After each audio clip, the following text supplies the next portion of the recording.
Welcome back to the StarCraft 2 World Championship Series, Europe Premier League. We are in the round of 16 on day 2 of 4. It's Group B action tonight. And before we get into our next matchup, I thought it was worth checking back in with all 4 players in this group, just to remind you of who we've got. So let's take a look at Group B in its entirety right now. You can see on your screen, we've got Vortex from Spain. He's already gone down 2-0. You heard earlier, Empire Cast predicted that one. He was pretty much the only person on Twitter that did that. I don't know how many in the crowd might have predicted it either. BabyKnight's also in the group. He's next up, Mr. John Anderson. He's having a bit of a mixed season, frankly. He's had a fantastic round of 32 wins against Grubby and Stefano, but his DreamHack wasn't perhaps as good as he would have liked it to have been. And then we have the new crowned man of the North, or King of the North, is NaNiwa, who finished second at DreamHack recently and had a fantastic run through before losing to Lennox. And finally, the man who's already 2-0 up this evening, Mr. Happy from Russia. I probably shouldn't call him Mr. Happy, because sometimes he's not happy. And sometimes, yeah, hey, I've got to get a few of the puns in. Apollo's been stealing them. Anyway, we will get underway with our next game now. Happy is the man waiting in the winner's final. Will it be BabyKnight or will it be NaNiwa? It's the Battle of the Scandies. And it's going to be taken through with you by Apollo and Kalaris.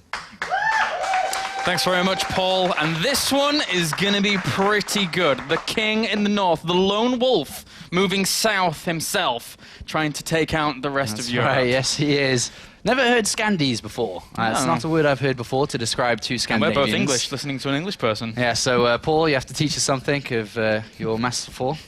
But yeah, moving on to these two players. A great setup here. And I think it's just so perfect that this is WCS, the Europe Premier League, because BabyKnight made his name in WCS last year. Like, he made his name, and through the Denmark Nationals over to the Nordic Nationals, or at the Nordic Nationals, I should say, into the Europe, even into the actual BattleNet World Championship 2. And he carried his success over to international tournaments. He played at MLGs, and I think they played each other at an MLG as well. They did. They did, actually. They played each other during MLG Dallas, and it ended up being a 2-0 for NaNiwa during that PvP. But as you can see here, we do have the map vetoes on the way. So NaNiwa looking to take that first veto here. What is he going to go for? In PvP, it's a little bit of a mixed beast. Maps not necessarily as popular in terms of map vetoes, because Blink players become a little bit less likely nowadays. And NaNiwa taking away Whirlwind to kick things off. All right, getting rid of Whirlwind. Remember the two stars of these players. BabyKnight loves Stargate play. That's something that we saw, you know, vividly in the round of 32 when he was able to beat out Grubby. And I think every single game of all three, he opened up Stargate. Whether Grubby scouted it or not, it was like BabyKnight was like, this is how I'm playing. So NaNiwa is a player that likes to prepare for people too. Has his own build orders. I'm not too sure what to expect from NaNiwa today. If it's going to be simple gateway pressure, if it's going to be tech choices of his own here. But these maps, as you mentioned, are going to really show us what they don't want to play on, depending on what they want to do. And with Newkirk Precinct being removed by BabyKnight, it's like, well, I don't want you to be going for some kind of crazy Oracle positioning or something like that. It can work quite nicely on that map. Daybreak being vetoed for NaNiwa, and then Neo Planet S disappearing there for BabyKnight. So Star Station, Bel'Shir, Vestige, and Akilon are the three maps that we're going to be playing on. Seeing these maps quite a lot, actually. Yeah, in Akilon and the Bel'Shir, Vestige doing well. All right, there's the handshake on screen, and these two players are going to face off here in the best of 3 of our second game of the day. Remember, the winner moves on to play against Happy.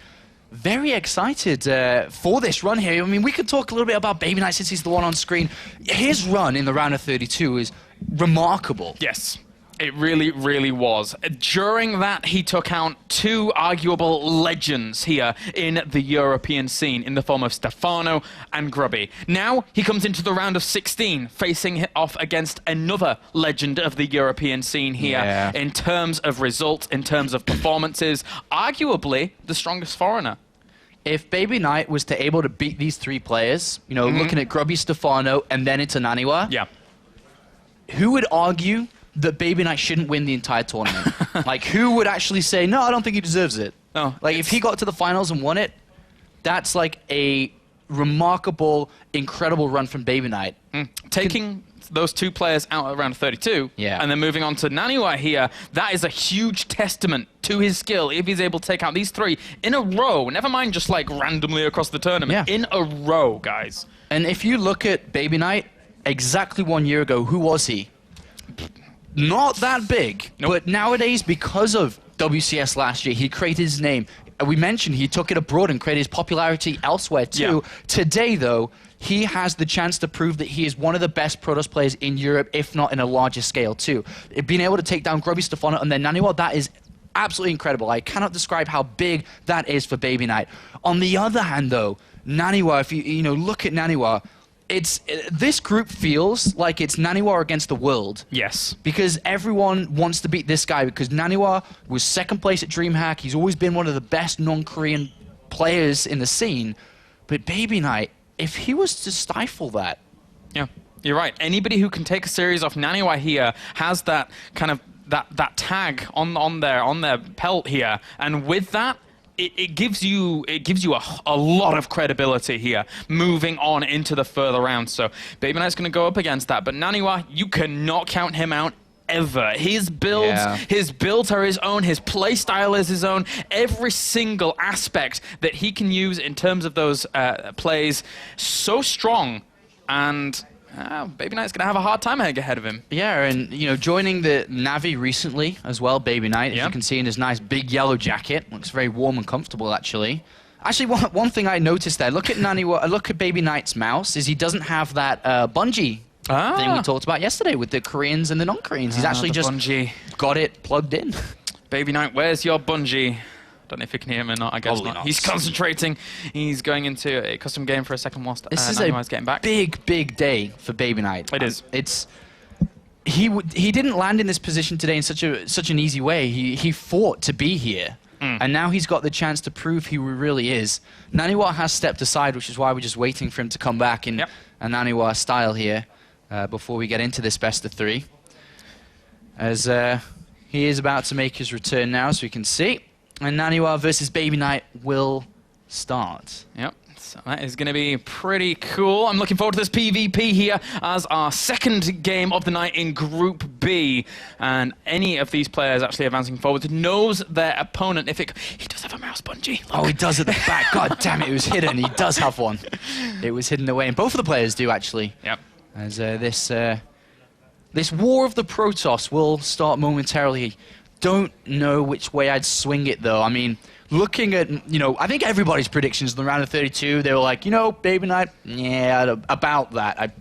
Sorry, buddy. Yeah. Grubby and Stefano. Kind of tough. But coming into predictions today, it's one of the...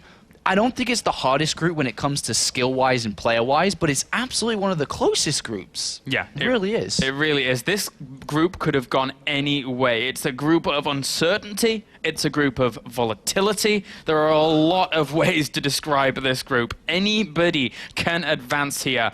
And these two Protoss, they're looking to move on to just have that one last series against Happy. And both of them have pretty good PVT. They're not necessarily both known for that specific matchup. They have their strengths lying elsewhere, but still, Happy's going to be careful here when going up against either of these. Usually I'd say that the pressure of the series would go to the opponent favored, which would be still, in my opinion, NaNiwa here. Yeah. But because of the results from BabyKnight, I think that the pressure's starting to even out a little bit here. Because in one way, yes, NaNiwa is slightly favored, if not more so favored over BabyKnight. But because of BabyKnight's results, he's got a lot of eyes on him today. StarCraft fans, non-StarCraft fans, Navi as well, watching how he performs here at WCS. And remember, if you advance through to this game and able to beat Happy and move on another level, you're guaranteed to stay in Premier League.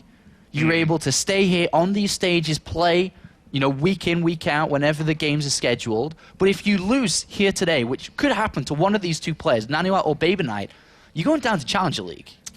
It's not a position you want to be in at all. The money ramps up very, very nicely here now in Premier League, whereas going down to Challenger League, it's nowhere near as prestigious in terms of the prize pool. And basically, you're playing Challenger League to get into Premier. You want to stay here.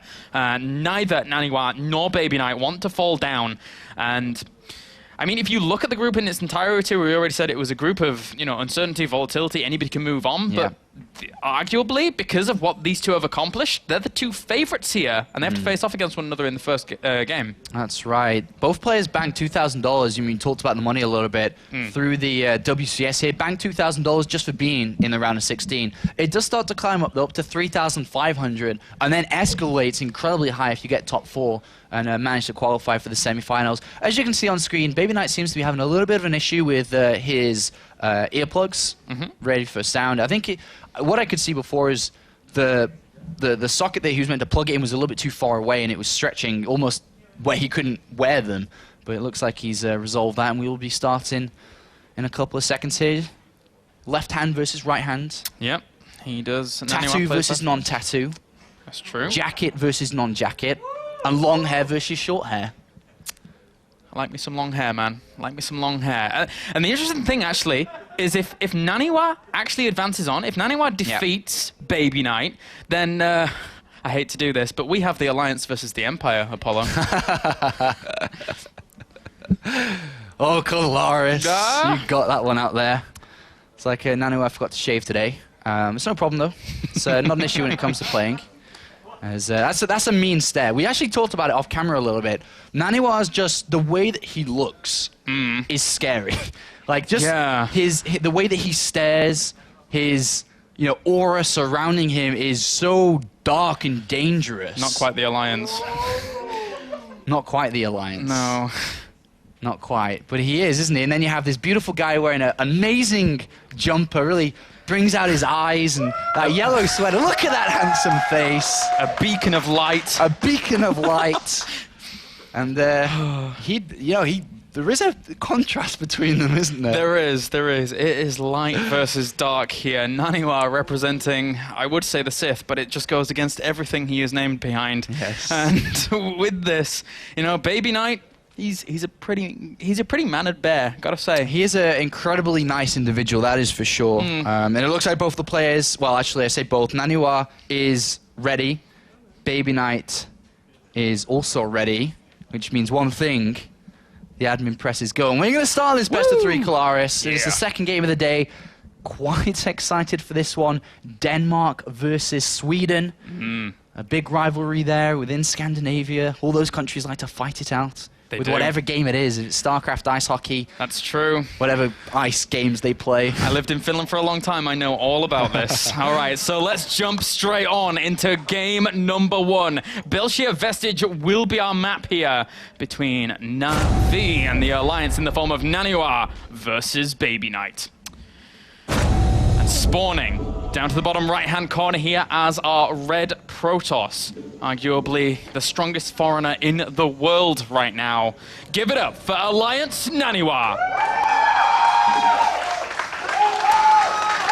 Second recently at DreamHack Open Stockholm, only falling to Lenok in the very final. He's looking to move on forwards here for his name, for the prestige that he carries with that name. And spawning up to the top left as our blue Protoss, making rather splash himself. He goes by the name of Na'Vi BabyKnight. First in WCS Denmark. Yeah, look at that run. That's such an impressive run from you can almost say nothing in terms of results to a big finish, 9th to 16th place there at the World Championship, continued through from there. And today is the big day for BabyKnight. If he's able to get all 3 kills, Grubby, Stefano, and NaNiwa in a row, he's going to be absolutely over the moon, and it makes his run for the rest of the tournament so much easier. He's killed all the strong players in Europe. It really does. It's a big thing for BabyKnight now to actually attain. If he can do it, he is plain sailing from this point on. Although there's going to be many more trials down the road that he will have to overcome. So, Gateway on the way for both players. Gas is at a very, very similar time. BabyKnight's a little bit ahead here, so not too much deviation to kick things off. Yeah, the one difference to a lot of Protoss versus Protoss depends on the style of the player themselves. You can take a Gas at 14, which it was in this game. It was 13 Gateway, 14 Gas. Or you can wait a little bit to 15, 16, and then take 2 Gases at once. Players like Sase like to go ahead and put 2 probes in each and play it out a little bit differently, but in this game they're going Gateway, Cybercore, and then the second gas. Interested to see if we're going to see the skipping of the Zealot, which is a common thing nowadays, to get your tech out a little bit earlier. Sometimes you get it, sometimes you don't. And already you can see a bit of difference between them. NaNiwa not opting to get that, and instead, a second gateway. So you can go up to those 3 Stalkers pretty darn quickly here. BabyKnight playing arguably a little more defensively, getting that Zealot out early on. I wouldn't be surprised if he followed it up with a Sentry and then into Stargate from that point on. It's a build that he was favoring quite heavily during the previous round against Mr. Grubby, and we'll see in just a sec. Yeah, and there's the Sentry, as you say. So, depending on how he wants to play this out, if it's going to be a Mothership Core or Tech next, that's the 2 choices BabyKnight has to make as his gas starts to climb up. NaNiwa, though, with 2 gateways, is going to hide what he's doing for the majority of this game. 2 gateway builds are quite maskful, I think, because you don't show what you're doing. You can either throw down tech immediately behind this or move on forward. And we talked about player tendencies a little bit earlier. Throughout the round of 32 against Grubby, every single game Stargate. Yeah. Not this time. No, he's going for that very, very quick Twilight Council here, as is NaNiwa, but this is out of the ordinary for BabyKnight right now. In Wings of Liberty, he was the blink guy. He was the guy that every single PvP, he was like blink, blink, blink, blink, blink, but not necessarily here in Heart of the Swarm. And I mean, he could even go for the Dark Shrine as well, but no, it's going to be that blink. Yeah, 150 gas. Perfectly well timed here. Yeah. Great build from BabyKnight straight over to blink. The one thing, the difference between the 2 players, yes, NaNiwa's got later tech, but he's got an earlier Mothership Core. And in this part of the game, it's a little bit dangerous to do this, to move out like NaNiwa's doing, but the benefit is he's going to be able to poke in.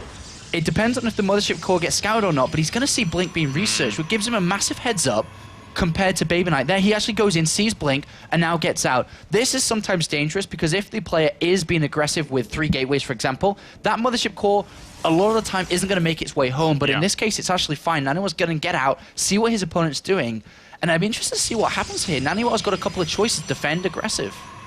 I think that, well, with these pylons being set up, it might be that aggressive route here, as we have those extra gateways on the way for BabyKnight, as well as NaNiwa, just getting that ramped up and good to go in terms of that production. 3 gates each, and with that can fuel a lot of Stalkers. But Blink versus Blink micro in Protoss versus Protoss is some of the most strenuous micro that you can actually go into in all of StarCraft. It is so hard to actually get those trades off, and this is going to be a real test here. And NaNiwa will naturally need to play the defensive player because his blink was late. He went in there and knew that it was later because he got the Mothership Core, so he's going to sit back. He did manage to squeeze out a pylon in the middle of the map, though, well, on the other side of the map. That's going to be used to either counterattack and turn the aggression over, or use it to warp in Zealots to actually counter in terms of just simple maneuvers to get into the mineral line here. NaNiwa with the Robo coming down, he's looking to set up a good defense and then go over to Immortals really easily, really fast to solidify basically what he has, but he has to be so careful. He has less Stalkers, he has no blink. And he just blink one of those Stalkers back, so BabyKnight saves that for now. But BabyKnight cannot take that engagement just yet. He loses a Zealot. His Stalkers were basically not all together. At the same time, whoa, an aggressive blink forwards here by NaNiwa. He's trying to move all those Stalkers, getting this round, so defensive blinks are not going to matter as much. And NaNiwa doing a great job here thus far. It's so close, though. It looks like NaNiwa is just barely going to eke out a little bit of a lead there due to that micro, due to the choices he's taken. He doesn't save his Mothership Core in the end, and the reinforcements from BabyKnight come along once again, trying to push NaNiwa back. He may have overextended. Yeah, 3 Stalkers went to join BabyKnight's army, but the other 3 Stalkers and NaNiwa, identical accounts, actually went to kill the pylon in the bottom left there. NaNiwa lost a bit there, even though he was very assertive with his decision-making. He said, I killed a Zealot, killed a Sentry, go, and jumped right in there, because he knew Guardian Shield wasn't there, the Zealot wasn't going to be there, and he had a little lead, but he lost it. But he does have an Immortal on the way, but he's going to lose stuff before that gets there. He may even lose the entire game if the Immortal goes down. He may do. That pylon is very, very important. Needs to stay alive, and it is going to, thanks to the Stalkers actually keeping it alive, along with that reinforcement, but the Immortal pops out in exactly the wrong position, goes down instantaneously. NaNiwa has to pull probes off the line once again here to try and deal with this, and the Stalkers keeping their lives back during all of this, but he did lose a lot of workers. 8 went down, and even these Zealots here for NaNiwa trying to even things up. Yeah, he got 4 probe kills, and that's really big for these Zealots, and the more are going down, and that's the use of that pylon to counterattack on the back foot. So great maneuver here from NaNiwa, who absolutely was falling behind, and look at that, 8 probe kills from those 2 Zealots, 3 Stalkers getting warped in at the back, identical unit counts in terms of won and lost there, but in terms of units lost exactly, there was a single Stalker, I think, in favor of BabyKnight, was the difference between 2 of them. Yeah. Or Pokes the out a little mothership bit. core, sorry. Yeah. Will now try and move back here. And will save himself the Stalkers. So BabyKnight right now, 47 supply to the 44, and just changed a little bit. 2 of that is in probes, and actually he has a 6 Stalker advantage right now. NaNiwa dicing with death, but... He's got a force field, okay, good, because as you said, he has 6 Stalkers less. And that's quite big here. It's 8 supply difference. Another sentry coming in to keep those force fields down. And then I think he's going to try and squeeze in an Immortal. One more Zealot's been warped in, which is going to be from that pylon again. Oh, what a great maneuver! Oh, he uses the offensive blink with one of those Blink Stalkers blinking up onto the high ground here. The probes trying to come off the line to deal with this, but they weren't necessarily in the best position anyway to keep this going. Defensive blinks from BabyKnight as well, bringing those Stalkers down to the low ground as they do get weak. A great play by him. He has 14 Stalkers to 5 right now. You have to be so careful. That one Stalker just allowed the rest to jump up, and here's going to be... Oh, I thought he was going to go for the rest there. I thought it was as well. Well, I don't know. I guess he could have, but he decided against it there. As 13 to 4, NaNiwa down to 19 probes. BabyKnight is doing the unthinkable. Grubby Stefano now leading game number 1 against NaNiwa. This is incredible. And he's going to jump for the win any second now. He's just going to wait for a couple more warp-ins. And then I think he's going to go... NaNiwa has to keep the force fields down, which he's doing because he knows one Stalker and then the rest of them can come in. BabyKnight is looking on fire. He really is. NaNiwa at this point, he's maybe an Immortal or something like that, but he really doesn't have the gas investment here. He's got enough sentries now to keep the force fields down. He has 5, but he needs to squeeze the Immortal out and then try to build the Immortals. They're so good against Stalkers, but even with one single Immortal, if BabyKnight still can jump up and pick it off because there's no Zealots or anything, and sentries don't have the damage output compared to Zealots, Stalkers, and Immortals, then BabyKnight still wins. So NaNiwa needs to get so many out, but he's out of force field energy. Yeah, he has to pull back here, and that allows the floodgates to open. BabyKnight now breaches that location. He's going to take down that pylon, underpowering one of the gateways here, killing off a few probes as well. This isn't the best engagement position here for NaNiwa. He's kind of choked up with that defensive blink. He should be able to position himself quite nicely. NaNiwa does blink down to the south there, though, getting a little bit of better concave, but BabyKnight, with the overwhelming numbers, pushes himself back just a little to get himself in a much better position once again. So many Stalkers against the lackluster number here for NaNiwa, and NaNiwa in game number 1 is going to go down. There you go, GG for game number 1. BabyKnight takes it. Look at that. That's I think he's happy with that, Cloris. I think he is. NaNiwa not so much there. And wow, BabyKnight on the verge of just looking unstoppable here. And this is the foundation that BabyKnight has built himself across a very long career that it wasn't doing the most amazing performances before, but now something like the blink play, for example, that was him in Wings of Liberty. That was him. He was the go-to guy for blink play, and he showed it there against NaNiwa. It was astonishingly good against... It's NaNiwa, man. That's right. NaNiwa has always had a great Protoss versus Protoss. And, you know, struggling a little bit come to the side of Terran, but PvP and PvZ is expected to be up there. And BabyKnight brings him down. You do bring up such a good point that since forever, BabyKnight's been the player that would prefer to be aggressive and micro than sit back and, you know, defend and macro. He just finds it physically boring. Like, there's no other way to describe it. He's told me before, he just finds it boring and likes to be the guy being the assertive one, jumping forward, micro. We saw it last week against Grubby with the Phoenixes, always been out there. Against Stefano with the blink play in the second game, looking to pick up the victory aggressively. And again here, this is going in a great direction for BabyKnight. It is. Will the third legend in a row fall to the blade of BabyKnight? We shall see here. Going into game number 2, Akilon Wastes is our map, with the Navi player currently 1 game up. Let's jump into game number 2 as we see exactly how things are going to play out here on Akilon Wastes. So we do have NaNiwa and BabyKnight facing off against one another here for game number 2. BabyKnight currently 1 game up and spawning down to the bottom right, as are Red Protoss once again. He plays for Alliance. It is NaNiwa.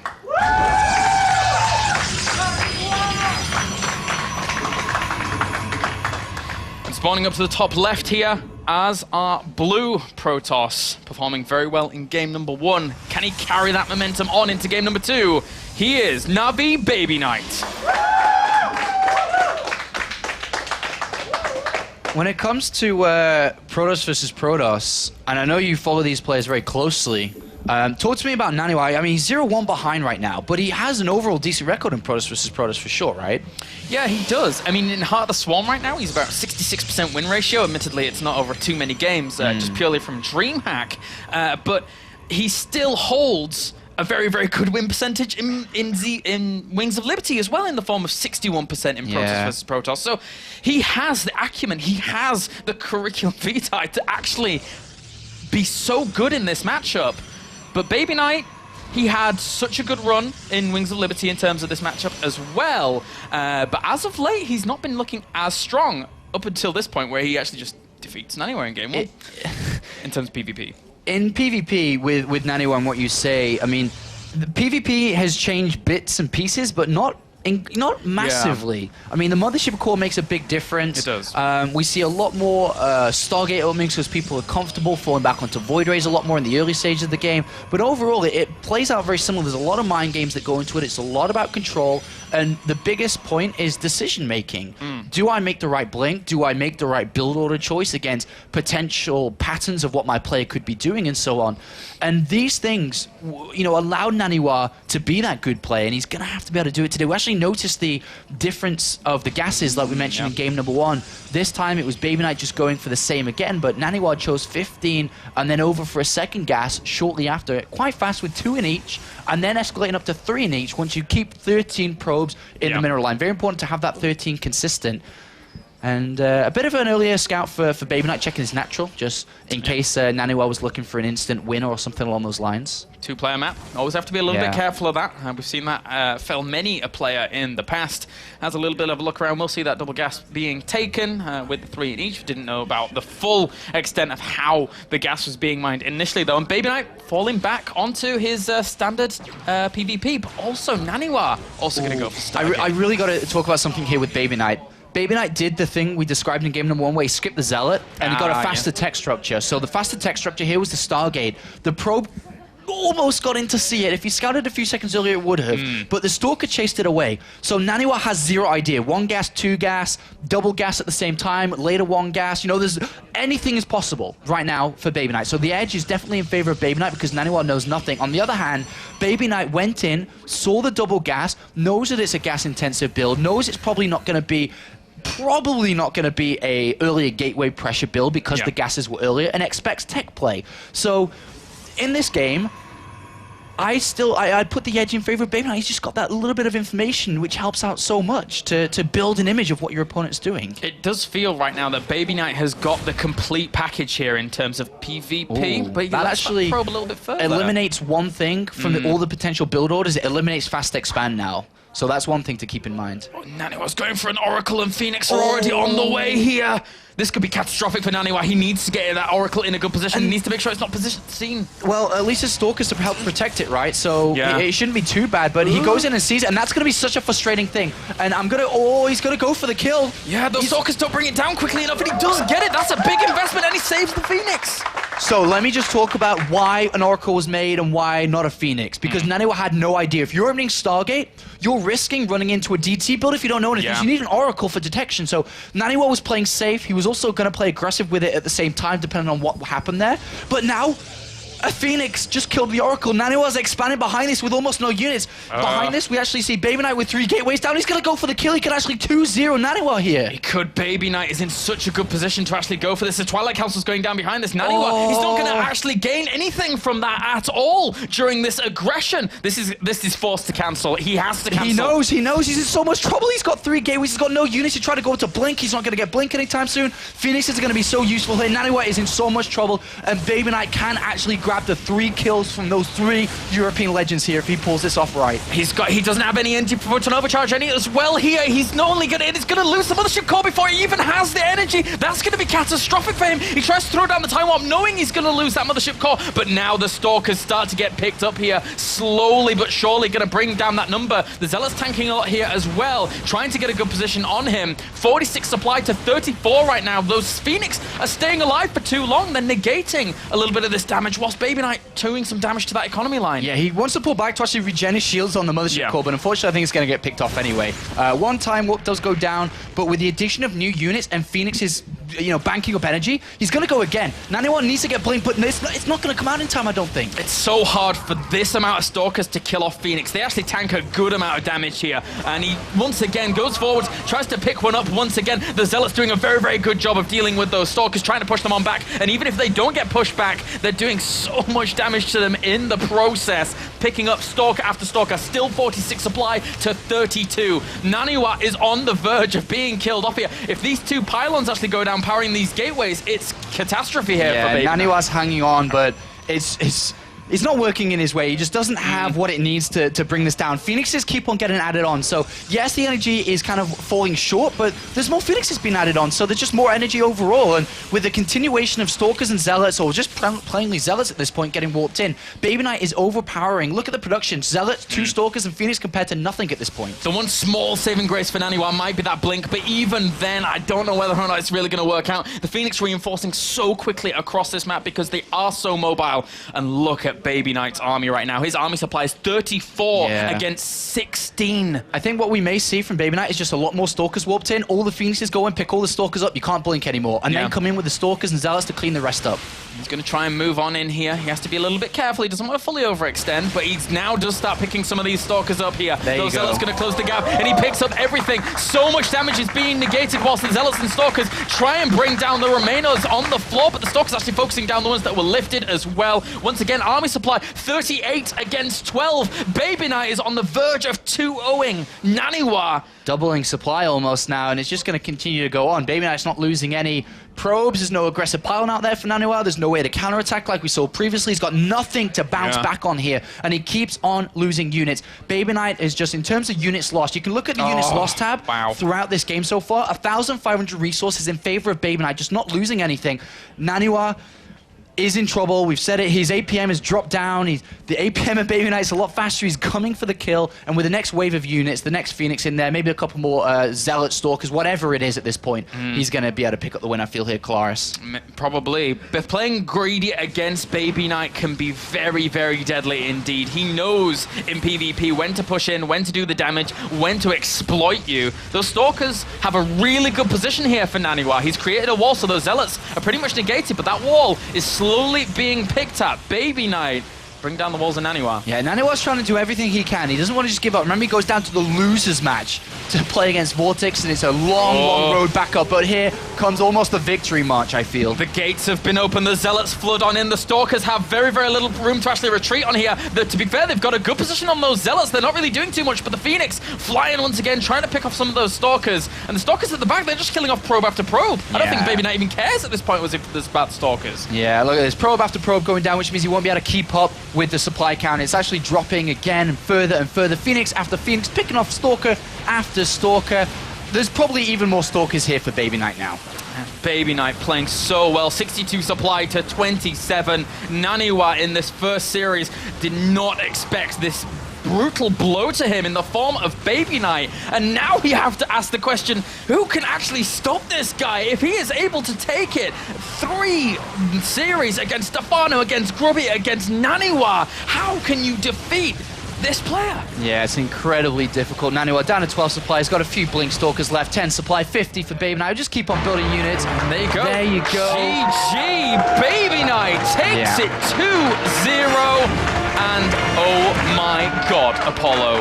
BabyKnight is looking phenomenal right now. I just blown away by BabyKnight. These 3 players, we talked about it over and over and over, that he's just beat in WCS, in the Europe Premier League here, is absolutely phenomenal. I cannot stress how impressive that is. And BabyKnight must be feeling over the moon. Doesn't want to get too, content with the way he's feeling. You see his grin on screen. He's very happy with that. He will have to go up against Happy. Yeah. But wow, what a day for BabyKnight. What a tournament. What a system for BabyKnight to play in. WCS is like his field. Yeah, it really is. You see during the WCS players just coming out of their shells, being able to adapt to situations so nicely. They have time to prepare. They have the ability to really focus and hone down on just one matchup at any given time. It creates these fantastic moments, and you see these meteoric rises for players that can really use it to a strength. Yeah, and I'm sure he's ecstatic with that win, and I'm super excited to hear what he's got to say. I mean, he must have a lot of words for his fans out there who've been supporting him all the way through his WCS run last year into this one as well. Yeah, we are going to go then over to an interview with Mr. BabyKnight and Red Eye. Yes, thank you very much, guys. I have to admit, I'm going to admit this to John and you at home, I did not expect to be standing here interviewing you after a 2-0 thumping of NaNiwa. That was absolutely fantastic. How are you feeling right now? Are you still pumped? Yeah, I am. I feel great. Thanks for asking. So that's Stefano, Grubby, and NaNiwa that you've all beaten in WCS. What is it about the World Championship Series that seems to make you come alive? Well, first of all, it motivates me a lot. All the prestige and money too. It's always nice. Yeah, and it's put on by Blizzard, so that's awesome. All right. There was a tweet from Stefano earlier on, despite the fact that you beat him in the previous round. He actually said he's cheering you on with all his heart if he has one. You haven't got one, Stefano, but it doesn't matter. He's cursing me already, I know he is. So you've got some support out there from the guys as well. How's that make you feel? Well, that made me feel great. I have a lot of other support too, but Stefano has said some pretty mean things in the past, so it's a bit hard to believe that he actually means what he says. But well, he's trying to make it up to you. That's what it is. He's trying to make it up to you. If he is, then I am grateful for that. All right, good. So talk me through game one. How did it go for you from your point of view? Well, in general, the builds I used against Grubby, I feel like NaNiwa has probably studied them a lot, so I tried to come up with some new stuff. You saw game 2, I did one of the builds I actually used against Grubby, but game 1 was a build that, I mean, it's not a very new build or anything, but Apollo said he thought you were being very risky with the build that you did first, because it's not something we normally see from you. Yeah, I was being very risky. I mean, it's PvP, and most builds involve pretty heavy risk. I think that build involves... there is some risk, but there are riskier builds, I think. I mean, sometimes you can even use the Sentry to scout, because you get it so early, you can get some energy for hallucination. So sometimes I'll hallucinate either an Oracle or a Phoenix to go scout if he's going DTs.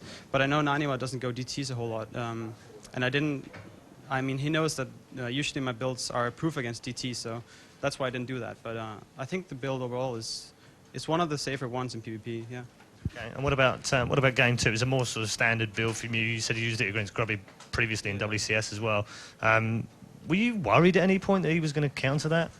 In game 2, yeah, you just used a build that I've been practicing a lot in the past. I didn't practice it up until this because, again, I used it against Grubby, so I was actually not sure if I should use it here, but if I do see something like Dark 10 Plus with the first Phoenix I fly in, I can always make an Oracle, so it's a very nice build. I don't know, usually the game goes on longer and I end up getting an expansion, him too, and stuff like that, but I just saw an opportunity, so I went for it with one base.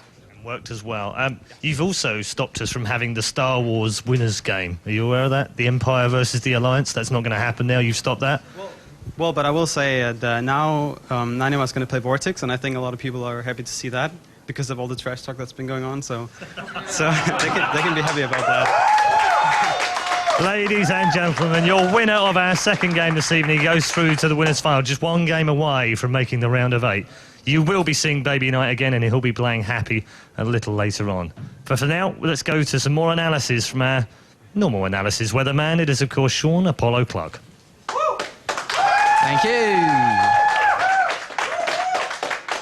Thank you, Red Eye. Great words, great interview again. BabyKnight, full of words. And just want to quickly jump in. BabyKnight said that he wanted to use the build he used and practiced, he used against Grubby, and then he talked about the single decision to get the Phoenix over the Oracle, and we talked about it for NaNiwa's reason. He got the Oracle to be safer against any DT players or anything like that, right?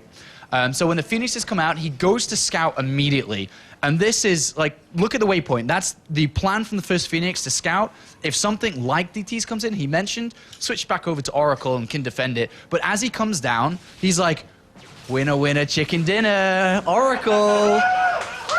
And that feeling there is like the best feeling. When you open Stargate against someone else who was also opening Stargate, and they go Oracle, you go Phoenix, it's so good because you keep the Phoenix, they've wasted the Oracle. And from here on out, NaNiwa's choice of decisions, as you can see in the production tab, Twilight Council into Nexus. He's in trouble because BabyKnight saw an opportunity to go, as he said, And then this gets cancelled. He's like, oh dear, I'm in trouble. And it was always this, even though the game goes on for like an extra good 6 minutes or so, NaNiwa, because of going for the Oracle here, then trying to get the Twilight Council and Blink, and then trying to expand, he has no units, compared to the Phoenixes which are out there. And then from here on out, it was just a continuation of pounding, basically, from BabyKnight, who got the Mothership core down and kept his own alive for a little bit longer, so a bit more damage come out. And from here on out, BabyKnight was able to just pick up the victory, a very important victory for him in the WCS Europe Premier League. So that's kind of all I wanted to look at in this game, so I'm going to pass it over to Red Eye, and I'll see you guys in a bit. Thank you very much, Sean. Yes, we are back at the social media desk for a check-in with our main man, the Hubner. Crowd are going wild. It's probably the most appropriate phrase I can have in terms of Twitter about that particular game with BabyKnight and NaNiwa. People are actually starting to call this the Alliance Curse now. I'm not sure if that's appropriate. One defeat and it's the Alliance Curse? Come on, people, we can do better than that. But there was actually a long interview with NaNiwa recently on their website, so people should definitely check that out. Because, I mean, even though he just lost against BabyKnight, whom he was kind of confident to win against, according to his tweets as well, he has been... He just joined this team, the Alliance, and everyone's been kind of... Just joined, but yeah, I know what you mean. Yeah, yeah. Okay. And in terms of the other stuff that's going on, there's a Team Liquid live thread right now? Yes, there is. There's a Team Liquid live thread. There's some stuff going on in Reddit, not too much, though. Are we not paying you enough to trawl through Reddit and find these threads, or what? No. Okay. Okay, we're going to a commercial break now, and when we come back, it's the World Championship Series. Round of 16 continues with the winners final. We'll be right back.